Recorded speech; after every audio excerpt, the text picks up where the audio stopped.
Okay, right. Hello, everyone, and welcome to the 1:30 p.m. session in the Developer and Open Source track.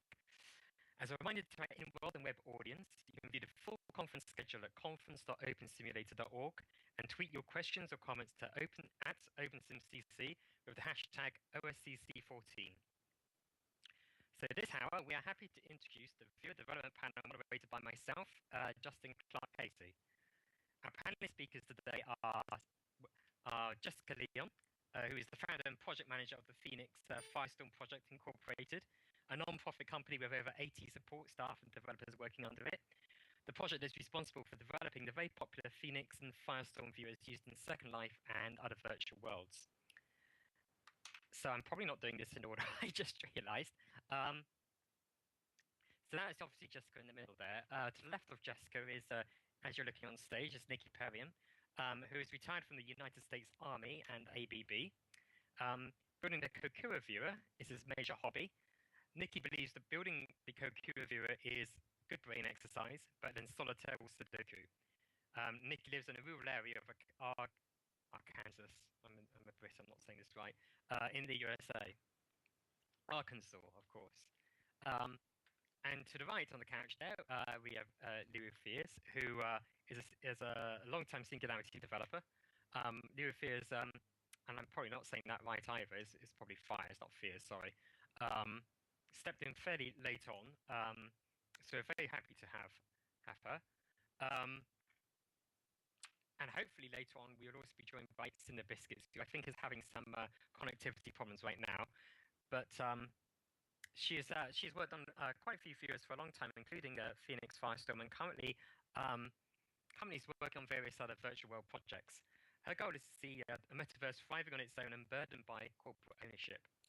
Unfortunately, I do want to say this, we were due to have Latif here today, but as some of you may have seen, Latif hasn't been very well as he has blogged about at the moment, and unfortunately he can't join us, but I'm sure you'll all join me in hoping that he feels better soon.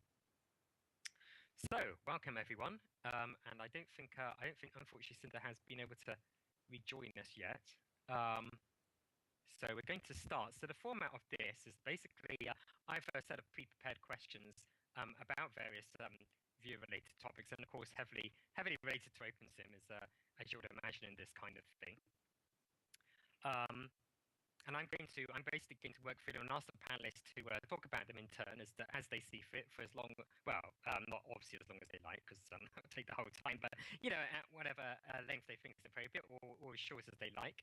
And then after that, as we get through the questions, I'm going to open up for questions from the audience. So let me just get going here.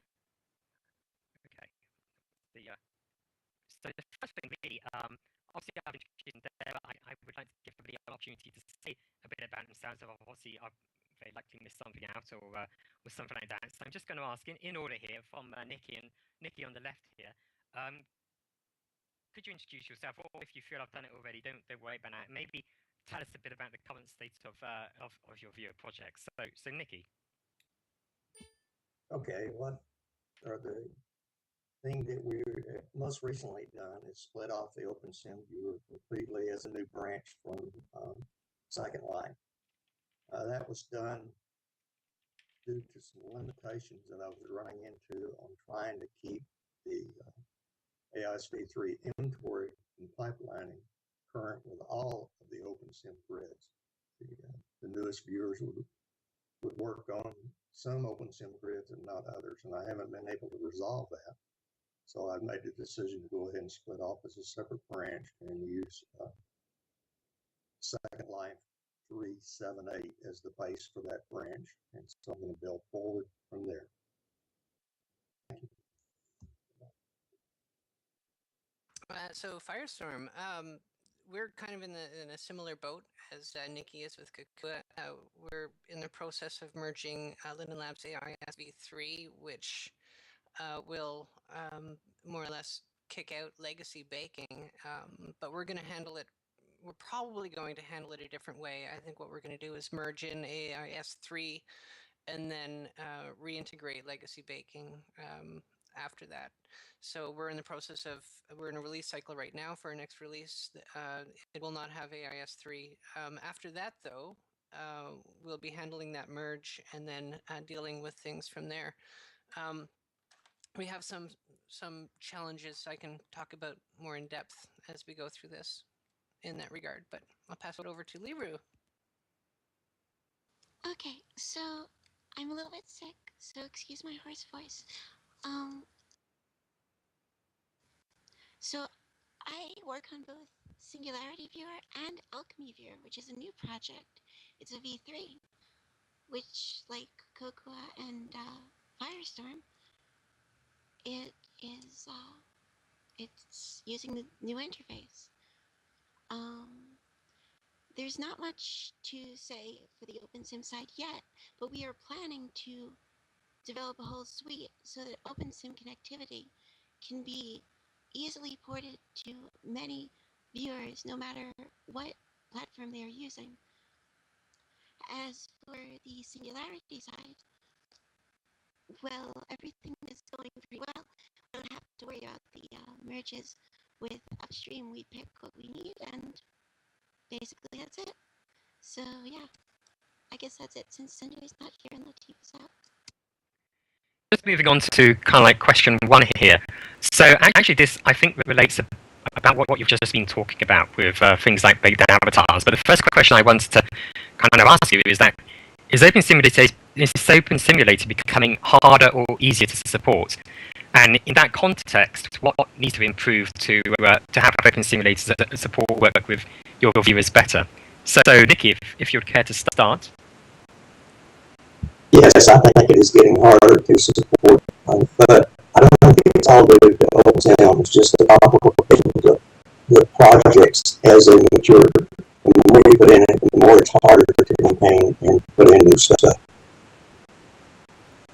And I don't know what to do to improve that particular situation, because you can't just stop. You've got to move forward with all of it. I'll move this on over to Jessica. Yeah, I have some kind of unique challenges. I mean, obviously the coding challenges, especially as the Lab progresses forward. And then there's also, I'm faced with human resources challenges. And I've been finding, despite that, we've made a lot of efforts in the last 2 years to, make Firestorm as compatible with OpenSim as we can, we've sort of been in many ways slighted by OpenSim administrators, I guess. I mean, one of the things that motivates developers is having your product used, knowing that people are using your product, seeing that it's being promoted. And we found that, like, places like OSGrid, for example, Firestorm is down at the bottom of the page. Barely above, 1.223 viewers that don't even support Mesh. Like even this conference, for example, at no point anywhere was Firestorm suggested to be used. It was Singularity. And that's fine, but the problem with that is it becomes a challenge for me then to motivate my developers to do OpenSim work, because they sort of feel like they've been snubbed. So I've got two challenges. One is, obviously, we've got the coding challenges, but we've also got the challenges of just trying to find developers who are willing to keep Firestorm compatible. So we're merging this AIS3 into Firestorm, which needs to be done. But then I'm faced with, how am I going to get legacy baking back into Firestorm, and who am I going to get to do it? We had Cinder doing a lot of the work for OpenSim for a while, and now I'm at a point where I don't have any developers left who really even have an interest in OpenSim, mainly because of it's impressions that we seem to get. So, we have to keep moving forward. I'm going to keep doing what I can to keep things going. I have to give a shout out to Littlefield Grid. They've been fantastic and instrumental, and really that's the motivation we have right now, is to keep things going for Littlefield and the EDUs, the educational sims. We have a lot of grids that use Firestorm for educational, and obviously we support them 100%. But yeah, that's our challenges right now.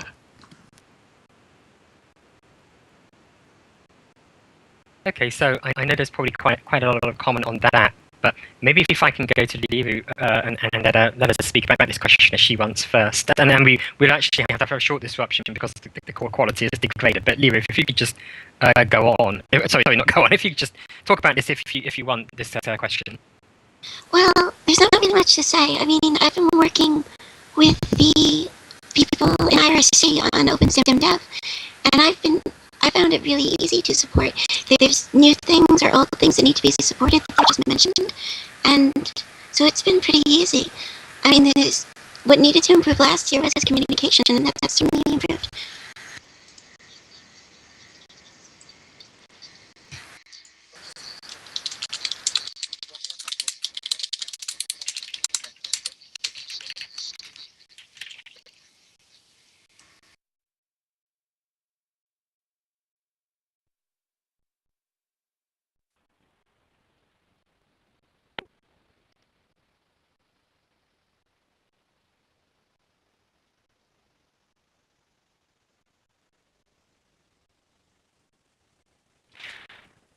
Okay, I actually just wanted to come back to Jessica's point, just because I think it's a good point to talk about that. So maybe we'll actually talk about this more at the end if Jessica's okay. I think this okay if Jessica's okay with that. Yeah. I think there may be an impression. I think, and I'm not going to go on for this too long. I think maybe it's partly communication because I think because it's like a lot of open source projects has.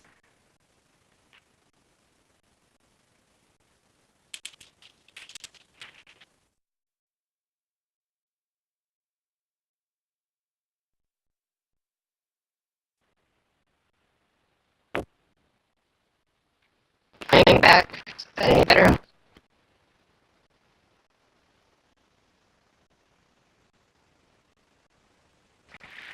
Okay, so I think I think it would be useful to just maybe explore that a little bit further as to the issues of OpenSim and Firestorm in particular.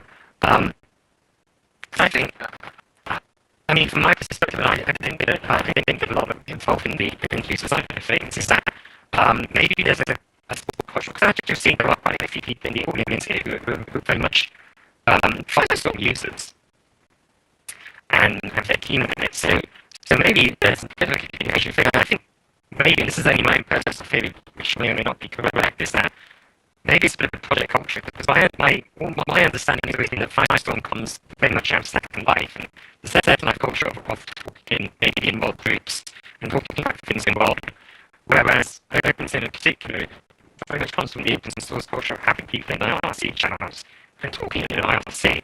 And I've never been able to maybe I'm not the partner. I'm not going to be able to locate any kind of active IRC channel for Firestorm, for instance.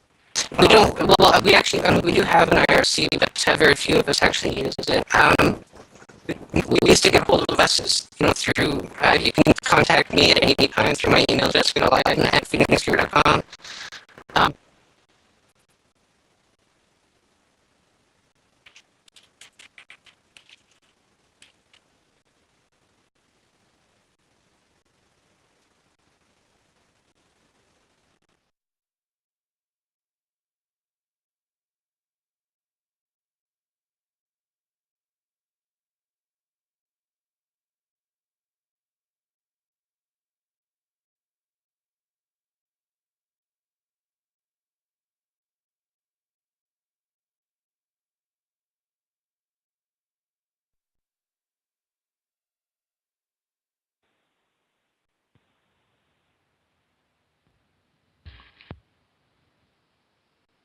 Hello.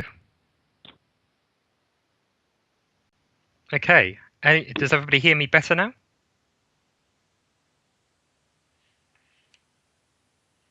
Okay, am I actually in World yet?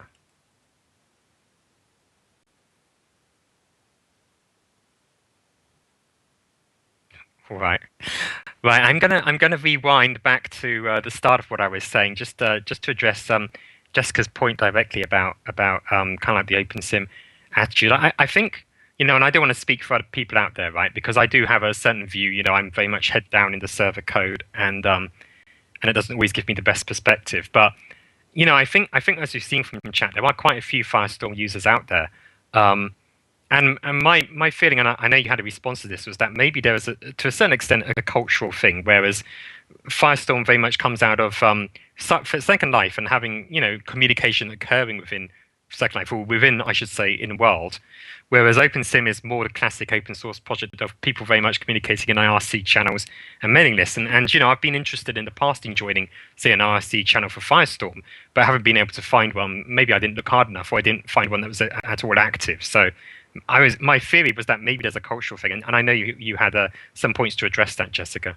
Yeah, so our contact has always been basically through our emails or through InWorld, or even through Skype. I think my Skype is pretty much well known to everybody. We don't use an IRC. We have an IRC channel, but we generally don't use it.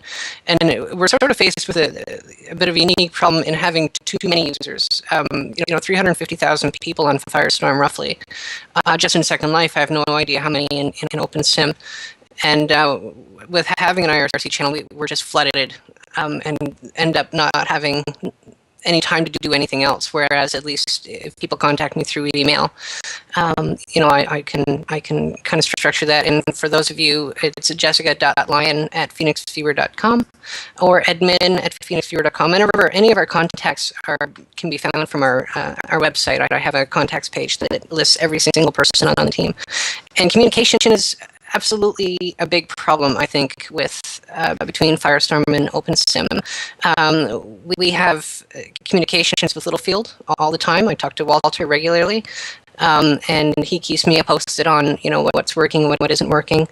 And I have in the past made efforts to contact other grids, and grids do email me as well, but it's never been very good. And I don't know that having an IRC channel is going to change that. Nobody reaches out to us is really what it is. Right. Well, maybe we can come back for a bit of discussion at the end. But let me go on to the second question first of all. So my second question here was really about hypergrid and the distributed metaverse. So it is that, do you think that a distributed metaverse is feasible or desirable? You may not think it's a good idea. And if you do think it's a desirable thing, what challenges do you think need to be overcome?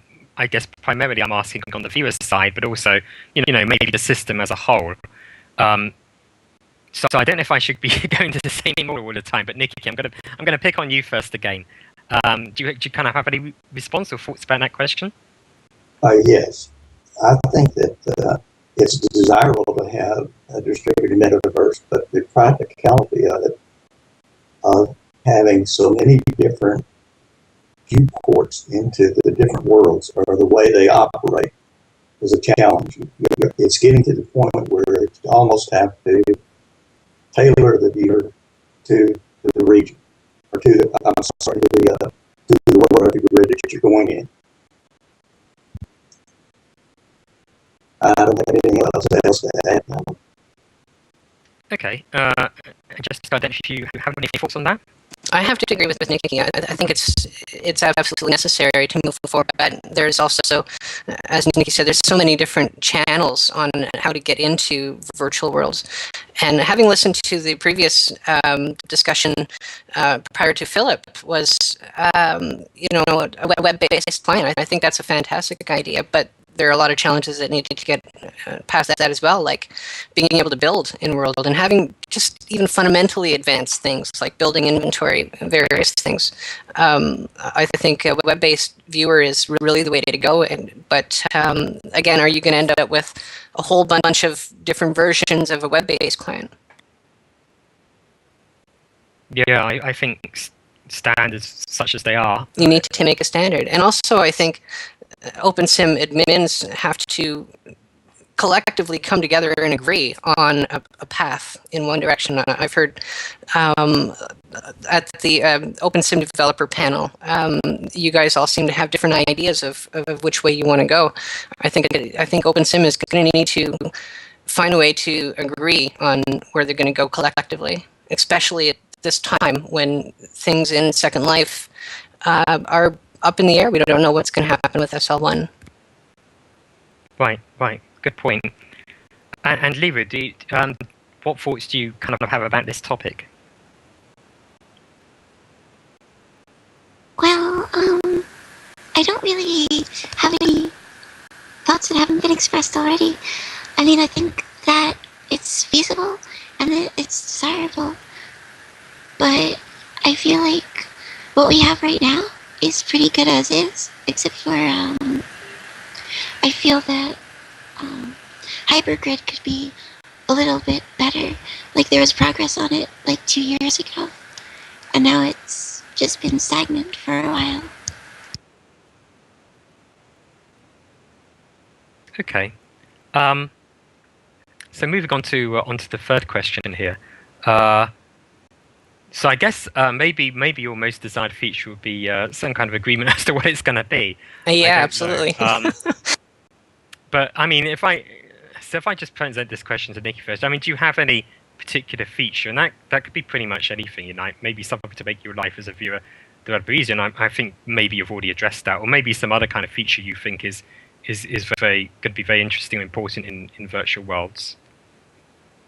I don't have a specific feature. I think my point is, and I agree with Jessica, some sort of standards committee or standardization where a core OpenSim is going to present this particular thing and we're going to stick with it. You guys need a roadmap. Okay. So Leroy, do you agree with Jessica and Nikki, or do you have any other thoughts? Yeah, it kind of goes back to what we were talking about last year. There needs to be like an organization of viewer developers and OpenSim developers working together, and that never really saw fruition. Yeah, so correct me if I'm wrong, because I'm really not so involved in this stuff, but I think there's kind of talks about trying to get common things like a viewer mailing list in the past for over years, but it didn't really seem to work out. It didn't seem to work, no. Right. And I think... Yeah, I mean, I don't know what the answer is. It's obviously a challenge, and it's also, we're at a time right now when open source developers really need to pull together now more than ever, I think, and come to an agreement.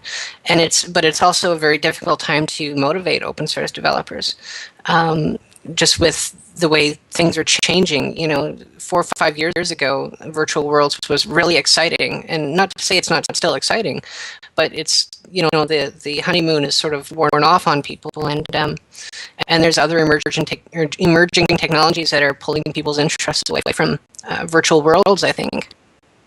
So motivating developers is becoming a tougher, more challenging problem. Right. And I guess, again, it comes maybe back to this communication divide. A lot of communication does go on in the IRC, and I think maybe even more so than kind of OpenSim channels nowadays, because, that's kind of, maybe not neutral ground is the wrong word, but it's a place where it's easier to get viewer developers to go, is my feeling. But of course, and that's not going to work for Firestorm. So you're right. I do agree. It's very wobbly in terms of motivation and what people want to do and how. I don't know. How do we pull together? That's a difficult question, certainly. But I appreciate what you're saying about the need for things to be pretty, not to vary too much, not to be widely different, but to actually standard, maybe a strong word, I don't know, but to actually have some kind of uniformity. So I'm going to move on to my last question here, and really just touches on what you said again a bit earlier, because I think it's always a question on people's, quite often on people's minds, is that, do you think that a web-based viewer is important and or feasible, of course? Is it actually possible this time in terms of either performance or the amount of work one would have to do? So I'm just going to continue as I was, I'm afraid, just for this last question. So Nikki, what would you say to that? Is a web viewer feasible or possible? I'm not qualified to even answer that question because I haven't done enough web-based work myself in order to be intelligent enough to give a good answer. Okay, and Jessica, I think you've pretty much already. I can tell you what I think. Yeah, sure. I think that it may be the solution. I mean, let's face it. I actually said this to a friend of mine earlier today. You know, the viewer is kind of like a rotary phone now in its comparison to, you know, a smartphone. The viewer is getting old and clunky, and it's, I think we can all agree, it's a big mess of spaghetti code. And, you know, so a web-based client might be the answer, but, you know, we always get requests from people. Can't you make a basic version of Firestorm with just this feature, and that feature? And yeah, we could do that. But the next person is going to want another set of features, and the person after that's going to want another set of features. And so what is useful to me as a viewer is going to be different from what's useful to you or anybody else.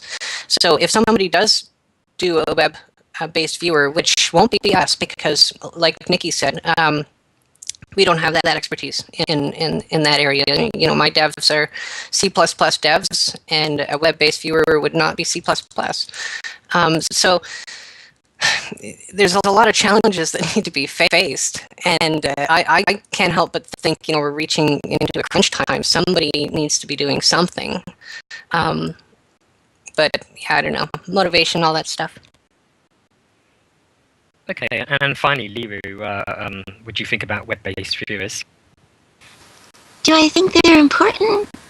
Not so much, actually. I think that a lot can be accomplished whether or not you use a web interface or just regular application.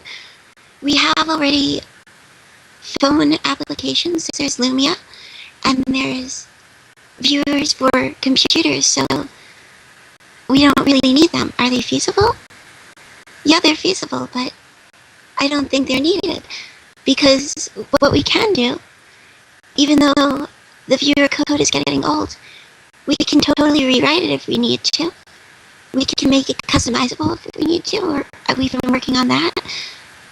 We can do basically anything with the current code that we could do with a web viewer, perhaps more, because there's just a lot more that you can do with the computer itself, working in C++, than you can do in the confines of the browser. So I feel like it's not so much important, but it would be kind of nice, but it's not an absolute solution. Okay. So before we really go into the audience Q&A, I just want to ask you, is there anything that you'd particularly like to say to this audience or to the people here about any really topic, but I guess connected to the viewer? Is there any point you'd like to make, or any closing remarks before we go into Q&A? Nikki? No, I don't have anything. Jessica? I have a lot of respect for OpenSim, and in fact, I'm sometimes go up against some of my own developers. You know, I think that it's in my opinion that if Second Life were to fail, OpenSim would be the fallback, and it worries me some that. Like we've got, you know, these viewer difficulties and compatibility problems. That's not so much my concern. My concern is that, is there an OpenSim grid capable and ready to take on an exodus of users should Second Life go south? And I worry that maybe there isn't. And so my concern is, I hope that OpenSim administrators can, you know, put together their roadmap, be prepared, because when the time comes, if the time comes, everybody's going to have to be kind of on the same book and on the same page in the same book to support, you know, a lot of people leaving Second Life. I'm not convinced the new platform that Linden Lab is working on is going to be what we consider to be Second Life, and it may not be suitable for, you know, a good even half of the population of Second Life. So, you know, if Second Life as we know it bellies up, becomes not profitable, or for whatever reason, OpenSim is the next closest thing, and I think that's where people are going to come. So basically, the message I'm saying is, guys, and by guys I mean all of you OpenSim administrators and developers, you know, we as users may really need you guys to come together in a very quick way, and I hope you guys are prepared to do that, or at least thinking about how you're going to get the infrastructure in place to be able to take on, a very big load of people very quickly. I do have one thing to add, and that's the disaster recovery that they deal with the malicious grid. And it was very popular. I used OS Grid regularly for testing because it's at the front edge of what OpenSim was doing. But not to have a recovery plan just seems inexcusable. Oh, yeah.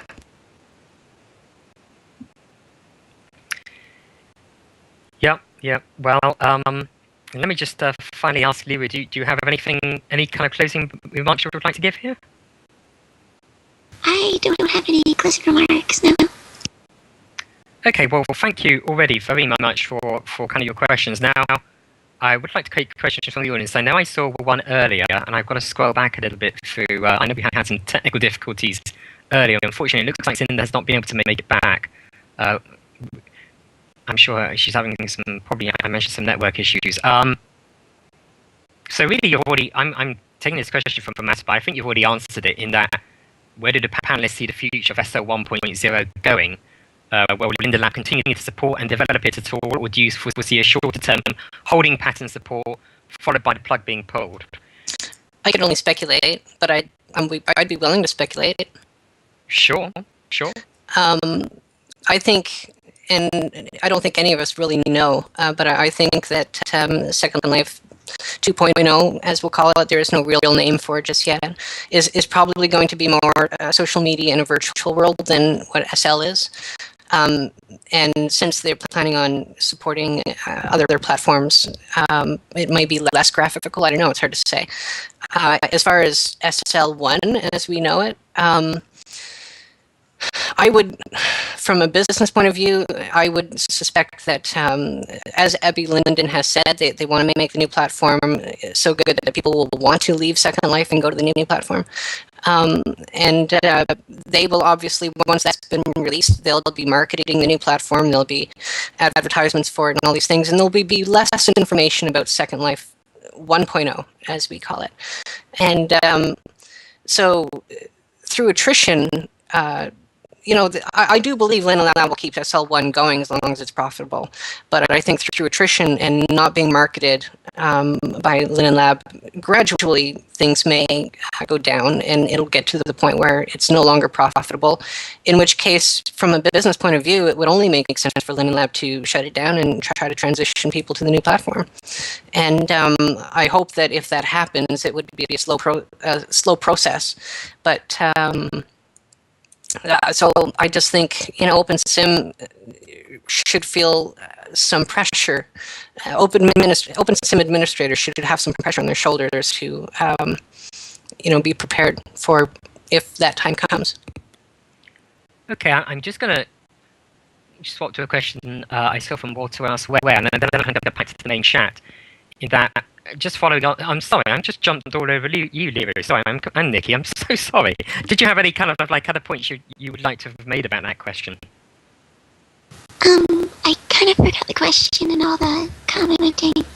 Sorry, yeah, just to repeat,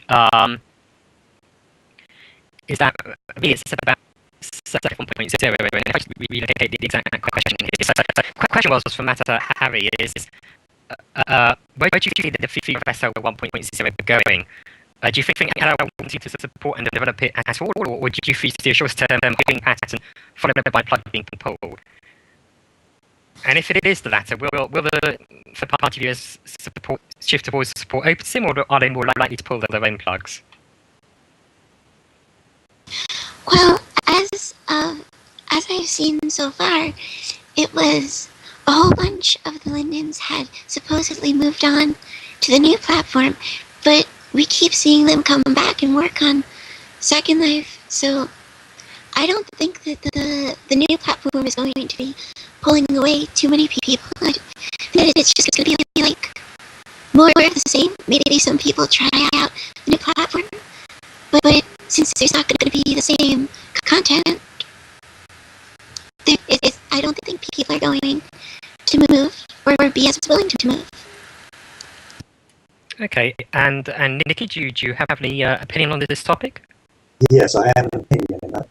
Second Life is the Second Life year. The pace of corrections and output has been very high. In my opinion, is they're going to get all of this stuff fixed, and then as new things are going into the present second life, it's going to be a test ground, and then it will dovetail into the new platform. Okay, interesting. So just to come on to, we're kind of coming up to time here, but just a quick question I had from Walter is, and really, I think this is particularly for you, so we'll go through this fairly quickly, Jessica, is that, and I think we've already talked about this, is what can we do to assist Firestorm in continuing compatibility with Open Simulator? Is it going to take, say, donations, maybe monetary, to Firestorm, or is it really, as you said, conversations with grid owners and maybe the dev team?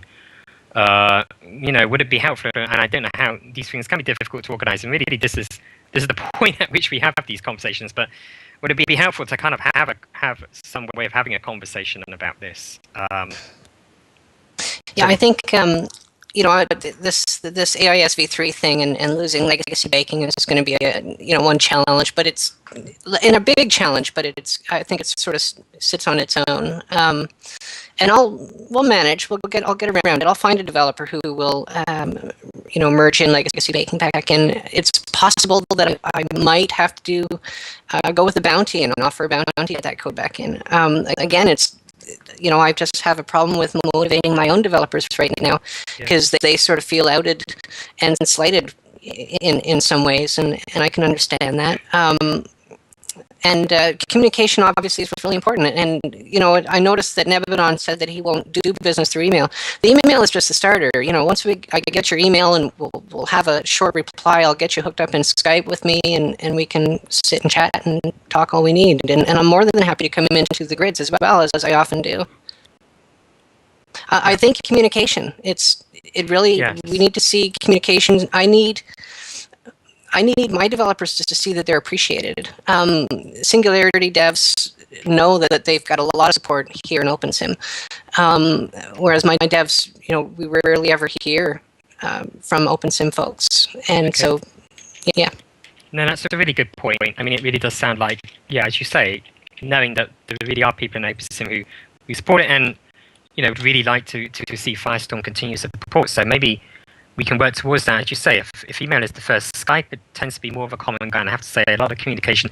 Skype isn't ideal for me because I much prefer seeing stuff in IRC where it's completely public and people can see whatever is happening. Oh yeah, I'm good with that. The problem with IRC is that I found is that you don't have a history that you can go back and see it. So if I'm away, I'm going to miss things. Right. So just to we're coming up to time. I'm going to take a final question, and I'm really going to take it from Serendipity here, because again, this relates upon how can we be better support the viewers or get a better, get better development there. So his question is, how does a good programmer get started in viewer work? What are the best starting points? He says he doesn't see many overall dev docs, and has he simply missed them? So maybe again, if I can start with Nikki on that question. How does a good programmer get started in viewer development work? The Second Life wiki for building on the BS20 is very detailed and good, and that can get you started. If that's not your preferred language, then the Linux wiki is not quite as good, but the curve to get into building Linux is in my opinion, easier. If you want to start building it, contact me offline because I sure need some help.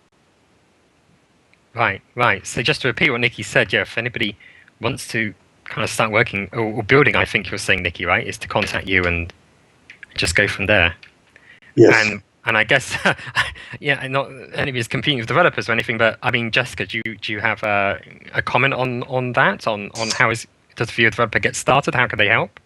We have a wiki page. I'm just pulling it up here. And my devs have gone through great painstaking effort to make a very comprehensive guide on how to compile Firestorm. And in fact, actually, it's more about building, setting up your build environment, which, that's the hardest thing, like getting your computer's set up to do a compile. Compiling the viewer is incredibly overcomplicated. Once you're set up with that and you've successfully compiled, and by the way, that guide works the same for the Linden viewer, I believe, as well as I think pretty much any viewer for that matter.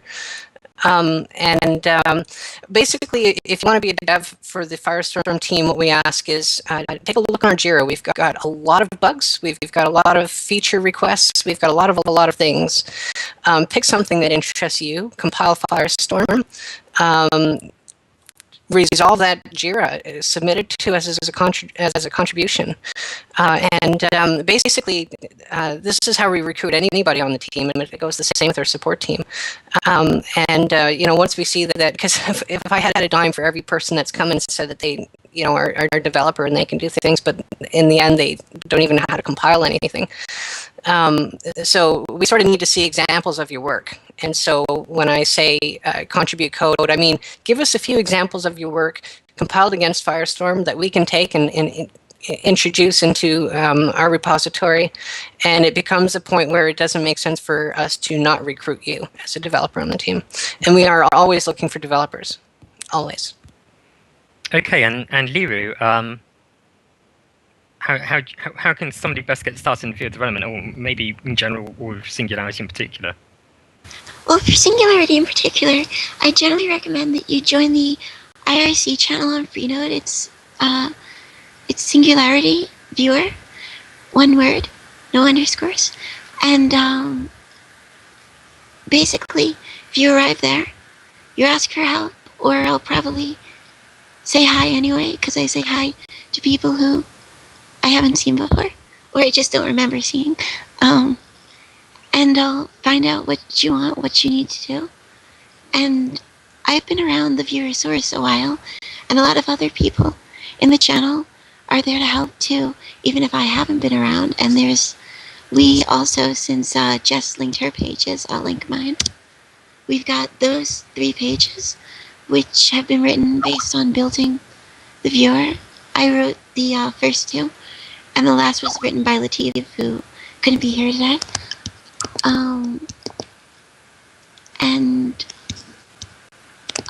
So basically, just asking for help and sitting in the channel and just looking at it. And if you need any help, if you want to do something, we can work with you. We can figure it out, and we can get things done. But you can basically do anything. That's it. Great. Well, we've run out of time here, so thanks very much to all our panelists. And obviously, a lot to think about there in terms of the viewer development, and hopefully we can get some improvements on that front. I know it's difficult, but there's quite a few of us now, so hopefully we can all work together and get something going there. So again, thank you very much, and please give our panelists a round of applause. So.